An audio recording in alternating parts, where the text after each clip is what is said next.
मित्रांनो, माणिकराव कोकाटेने 30 वर्षापूर्वी केलेल्या गुन्ह्याची शिक्षा आज भेटली आहे। तर 1995 साली महाराष्ट्र सरकारच्या कोट्यामधून गरिबांना अल्प किमतीमध्ये घरं देण्याची योजना होती आणि या योजनेमध्ये माणिकराव कोकाटे आणि त्यांच्या बंधूंनी फर्जी डॉक्युमेंट सबमिट केले होते आणि त्यांनी नाशिकच्या निर्माण व्ह्यू अपार्टमेंटमध्ये 2 फ्लॅट्स विकत घेतले होते आणि त्याचबरोबर अजून 2 फ्लॅट्स जे की दुसऱ्यांच्या मालकीचे होते त्यांच्यावर पण त्यांनी कब्जा केला होता। त्यानंतर 1997 ला राज्यमंत्री तुकाराम दिघोळे यांनी त्यांच्या विरोधामध्ये नाशिकच्या कनिष्ठ न्यायालयामध्ये गुन्हा दाखल केला। वर्षानुवर्ष लोटली, सुनावण्या चालत होत्या, पण निकाल काही लागत नव्हता।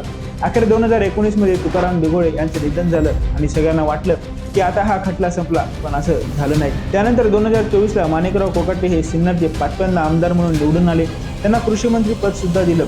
इकडे सुनावण्या चालत होत्या आणि अखेर 20 फेब्रुवारी 2025 ला नाशिकच्या कनिष्ठ न्यायालयानं त्यांना दोषी ठरवलं आणि त्यांना 2 वर्षाची शिक्षा आणि 50,000 रुपयाचा दंड ठोठावला।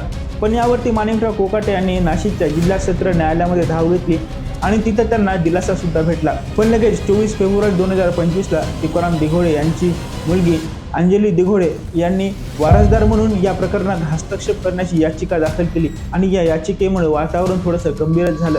पण जिल्हा सत्र न्यायालयानं माणिकराव कोकाटे यांची शिक्षा स्थगित केली होती आणि त्यामुळे त्यांचं आमदारपद आणि मंत्रिपद सुद्धा वाचलं होतं, पण हे त्यांच्या नशिबात होतं। पण लगेच विधिमंडळात कोकाटे हे रमी खेळत असतानाचा व्हिडिओ व्हायरल झाला होता आणि हा मुद्दा विरोधकांनी चांगलाच धारेवर धरला होता आणि यामुळे कोकाटे यांचं कृषी मंत्रिपद केलं, पण लगेच त्यांना क्रीडा मंत्रिपद देण्यात आलं। आणि आता महानगरपालिकेच्या निवडणुका ह्या तोंडावरती असताना नाशिकच्या जिल्हा सत्र न्यायालयानं त्यांची शिक्षा कायम ठेवली आहे आणि यामुळे कोकाटे यांचं आमदारपद गेलं, म्हणून त्यांना त्यांच्या मंत्रिपदाचा राजीनामा द्यावा लागला।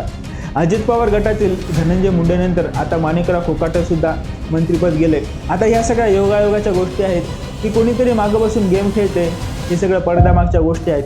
तर मित्रांनो, तुम्हाला काय वाटतंय मला कमेंट करून नक्की सांगा आणि चॅनलला फॉलो नक्की करा।